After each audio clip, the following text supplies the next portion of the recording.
Good morning बच्चों। चलिए next point करते हैं। कल हमने जितने भी हमारे पास रिजर्व बैलेंस शीट में बचे थे उन सबको पार्टनर्स के कैपिटल अकाउंट में ट्रांसफ़र किया था।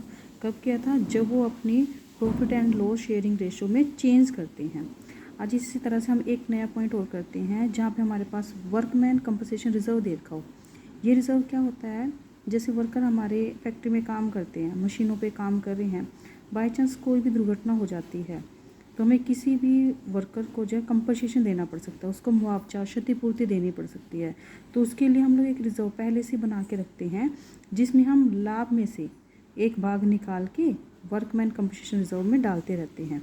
ठीक है, तो अगर हमारे पास इस तरह कोई रिज़र्व बैलेंस शीट में हो और जो हमारे पार्टनर्स हैं वो अपनी प्रॉफिट शेयरिंग रेशो में चेंज करते हैं तो हमारे पास कई तरह के जो है यहाँ पे केस बनेंगे। हम उनके एडजस्टमेंट किस तरह से करेंगे? चलो अब डायरेक्ट क्वेश्चन नंबर 23 देखो।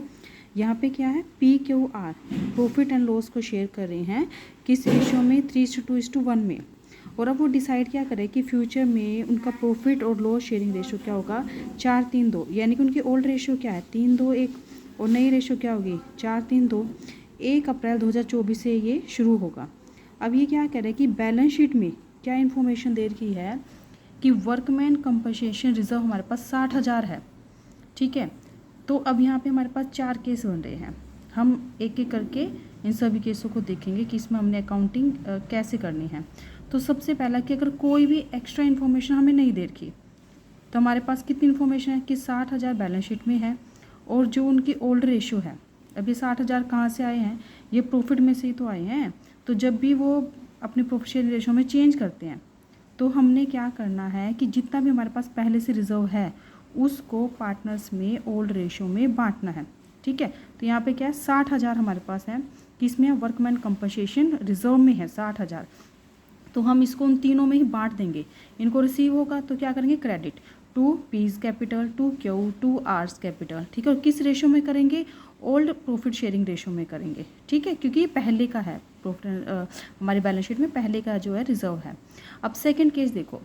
अगर यहाँ पे क्लेम है हमारे पास, वर्कमैन कंपनसेशन में क्लेम है, यानी किसी वर्कर ने क्लेम कर दिया है 24,000 के लिए। ठीक है, तो उस केस में क्या होगा? अब देखो हमारे पास रिजर्व है 60,000 का, एक वर्कर हमसे मांग रहा है 24,000 पे, किसी भी दुर्घटना के लिए या फिर अपने इलाज के लिए वो 24,000 पे मांग रहा है। तो हम लोग क्या करेंगे? पहले उसको ये 24,000 दे देंगे। ठीक है, क्योंकि रिजर्व हमने इन्हीं के लिए बना रखा है। और जो बच जाएगा उसको हम लोग पार्टनर्स में बांट देंगे। ठीक है, तो देखो अब इसकी एंट्री। वर्कमैन कंपनसेशन रिजर्व में 60,000, इसको कहाँ कहाँ हमने बांटना है? पहले तो देंगे उस वर्कर को, उसके लिए हमने प्रोविज़न बनानी है। To provision for worker workman compensation claim 24,000 उसमें चले गए। ठीक है, फिर जो बच गया 24,000 घटाने के बाद वो चला जाएगा PQ और R को मिलेगा किस रेशो में? उनकी ओल्ड रेशो में ही आपने उसको बांटना है। 60,000 में से 24,000 घटाने के बाद जितना बच जाता है उसको हमने ओल्ड रेशो में उन तीनों में बांट देना है। ठीक है, अब थर्ड केस देखो। अगर क्लेम है हमारे पास 60,000 का तो इस केस में क्या होगा? देखो रिजर्व भी 60,000 के हैं और क्लेम भी कितने का? 60,000 का। तो सारा का रिजर्व हमने यूज़ कर लिया, हमें उस वर्कर को देना पड़ेगा, तो इसमें बचा तो कुछ भी नहीं हमारे पास। ठीक है, तो पार्टनर्स को कुछ नहीं मिलेगा। ये सारे 60,000 कहाँ चल जाएंगे?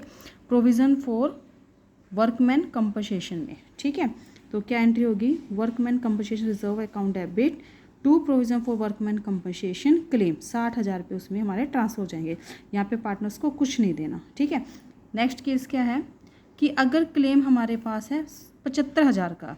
अब यहाँ पे देखो इस केस में क्या होगा?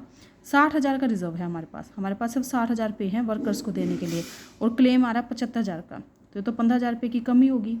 अब हम लोग क्या करेंगे? ठीक है, तो यहाँ पे एक आता है रिवैल्यूएशन अकाउंट हमारा, यानी कि एक तरह का लॉस है और ये पार्टनर्स को ही देना पड़ेगा। ठीक है, तो इसके लिए हम लोग बनाते हैं रिवैल्यूएशन अकाउंट। अब देखो प्रोविज़न में हमने जो वर्कर को देने हैं वो तो देंगे हम 75,000। ठीक है, कहाँ कहाँ से देंगे? 60,000 रिजर्व में से, वर्कमैन कंपनसेशन रिजर्व में से, और 15,000 हम लोग ट्रांसफ़र करेंगे रिवैल्यूएशन अकाउंट में। ठीक है, किस अकाउंट में करेंगे? रिवैल्यूएशन अकाउंट में। ये एक तरह का लॉस है और ये पार्टनर से ही हमने लेना है। ठीक है, तो एंट्री क्या बनेगी? Workman compensation reserve account debit revaluation account debit to provision for workman compensation claim, यहाँ पे पूरे 75,000। ठीक है, अब इसमें एक एंट्री और हो जाएगी इसी केस में, क्योंकि जो रिवैल्यूएशन का में हमने लॉस डाला 15,000 पे, ये हमने किससे लेने पड़ेंगे, पार्टनर से लेने पड़ेंगे ना। तो यहाँ पे पार्टनर्स हमें देंगे, ये हानि है, तो वो तीनों का अकाउंट क्या हो जाएगा, debit. P account debit, Q account debit, R account debit to revaluation. 15,000 को उनकी ओल्ड रेशियो में ही हमने उनसे ले लेना है। ठीक है, ये क्वेश्चन समझ में आया। एक बार फिर से रिपीट कर रही हूँ, 60,000 हमारे पास रिजर्व है। अगर कोई भी एक्स्ट्रा इन्फॉर्मेशन नहीं है तो हम इन 60,000 को तीनों पार्टनर्स की कैपिटल में ओल्ड रेशियो में बांट देंगे। ठीक है, और अगर कोई क्लेम है लेकिन वो क्लेम क्या है, रिजर्व से कम है, तो पहले तो हम उस क्लेम को पूरा करेंगे, वो प्रोविज़न में चला जाएगा 24,000, और जो बच गया है उसको पार्टनर्स के कैपिटल अकाउंट में ओल्ड रेशियो में बांट देंगे। ठीक है, फिर अगर क्लेम 60,000 पूरा क्लेम है, जितना रिजर्व उतना ही क्लेम है, तो पार्टनर्स को कुछ नहीं मिलेगा, हम सिर्फ प्रोविज़न में सारा पैसा ट्रांसफ़र कर देंगे। लेकिन अगर क्लेम ज़्यादा बन रहा है, रिज़र्व से ज़्यादा क्लेम है, तो फिर हम लोग क्या करेंगे, 60,000 लेंगे रिज़र्व से, और जो भी कमी है वो हम डाल लेंगे रिवैल्यूएशन अकाउंट में। बाद में फिर वो रिवैल्यूएशन अकाउंट हमने पार्टनर्स में बांट देना है, उन्हीं से वो हानि हमने पूरी जो है वो करनी है। ठीक है, ये क्वेश्चन जो है आपका थोड़ा सा ध्यान से पढ़ोगे, इसमें अलग अलग केस बन रहे हैं। नेक्स्ट पॉइंट हमारे पास है इन्वेस्टमेंट का। अब इसी तरह से इन्वेस्टमेंट में भी अलग अलग केस बन रहे हैं, बिल्कुल सेम क्वेश्चन है, मैं आपको सिर्फ यहीं पे थोड़ा सा जो है वो बता रही हूँ, ये आप देख लोगे आपको समझ में आ जाएगा। ठीक है, बस ध्यान ये रखना है कि इन्वेस्टमेंट हमारे लिए क्या है, इनकम होती है, यानी हमने कहीं बाहर शेयर में पैसा जो वो लगा रखा है। ठीक है, तो उससे हमें क्या होती है, इनकम होती है। तो यहाँ पे वही केस दे रखा है कि पार्टनर्स की ओल्ड रेशियो है, न्यू रेशियो है, वो इक्वली बांटते हैं। हमने न्यू रेशियो कुछ नहीं करना, हमें सिर्फ ओल्ड रेशियो ही चाहिए यहाँ पे। ठीक है, और बैलेंस शीट में बैलेंस दे रखा है, एक तो रिजर्व है, हमने अलग से रिजर्व बना रखा है 30,000 कि बाई चांस हमने जितनी इन्वेस्टमेंट कर रखी है 5 लाख की, अगर इसकी वैल्यू कम हो जाती है, मान लो अब ये 3 लाख की रहेगी, तो 2 लाख की हानि होगी, उस हानि को पूरा करने के लिए हम लोग रिजर्व बनाते रहते हैं हर बार। ठीक है, तो अभी यहाँ पे हमारे पास रिजर्व में 30,000 रुपये हैं और इन्वेस्टमेंट की कॉस्ट कितनी है, 5 लाख की। ठीक है, तो यहाँ पे भी वही 4-5 केस इन्होंने बना रखे हैं।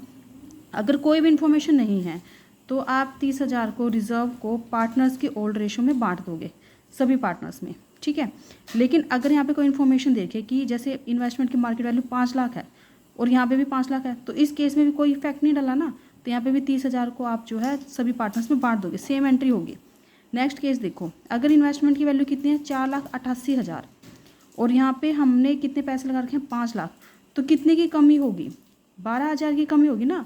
तो इस 12,000 को हम लोग कहाँ से पूरा करेंगे, रिजर्व में से पूरा करेंगे। 30,000 में से आप लोग 12,000 पे पहले इन्वेस्टमेंट में ट्रांसफ़र करोगे, फिर जो बच गया वो आपने डालना है पार्टनर्स के कैपिटल अकाउंट में। ठीक है, जैसे पिछले क्वेश्चन में किया था सेम वैसे ही आपने इसमें करना है, पहले 12,000 डालोगे इन्वेस्टमेंट में, फिर जो बच गया है वो आपने डालना है पार्टनर्स के कैपिटल अकाउंट में। ठीक है, अब यहाँ पे एक केस और बन रहा है कि अगर मार्केट वैल्यू 4,46,000 हो जाती है, यानी यहाँ पे ये जो कमी होगी वो 30,000 से जो है हमारे पास ज़्यादा हो रही है। ठीक है, 12,000 थे तो हमने 30 में से कवर कर लिए, यानी अगर 30,000 रिजर्व से ज़्यादा कमी हो रही है तो उस केस में हम लोग क्या करेंगे, फिर हमें वही सहारा लेना पड़ेगा रिवैल्यूएशन अकाउंट का, कि 30,000 हम लोग ले लेंगे रिजर्व से, और बाकी जितने की भी कमी है वो हम लोग कहाँ से लेंगे, रिवैल्यूएशन अकाउंट से, और फिर बाद में रिवैल्यूएशन अकाउंट को किस में ट्रांसफ़र कर देंगे, पार्टनर्स के कैपिटल अकाउंट में। ठीक है, देखो यहाँ पे, अब यहाँ पे हमारे पास इन्वेस्टमेंट में डालने थे हमने 54,000 की कमी थी, तो हमने 30,000 लिए रिजर्व से और 24,000 कहाँ से लिए, रिवैल्यूएशन अकाउंट से। फिर इस रिवैल्यूएशन अकाउंट को किस में ट्रांसफ़र कर दिया, पार्टनर्स के कैपिटल अकाउंट में। ठीक है, उनसे लेने पड़ेंगे तो हमने क्या करना है, डेबिट करना है तीनों के अकाउंट को, रिवैल्यूएशन अकाउंट हो जाएगा क्रेडिट। एक एक्स्ट्रा केस इसमें बन रहा है, 5वां केस, कि अगर इन्वेस्टमेंट की वैल्यू कितनी हो जाती है, 5,60,000, 6,000, यानी 5 लाख से ज़्यादा हो जाती है। ठीक है, तो यहाँ पे हमें क्या हुआ, 6,000 का फ़ायदा हो गया।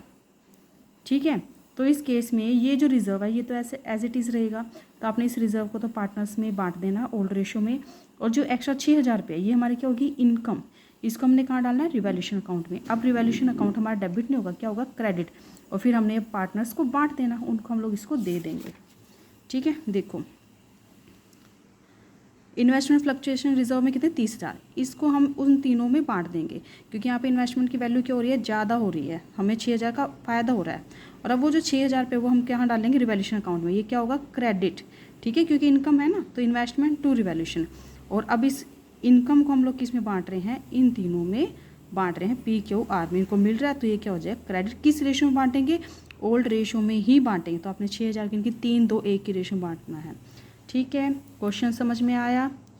एक बार साथ के साथ ही आप प्रैक्टिकल क्वेश्चन भी जो है वो निकाल के देख लोगे, ओके।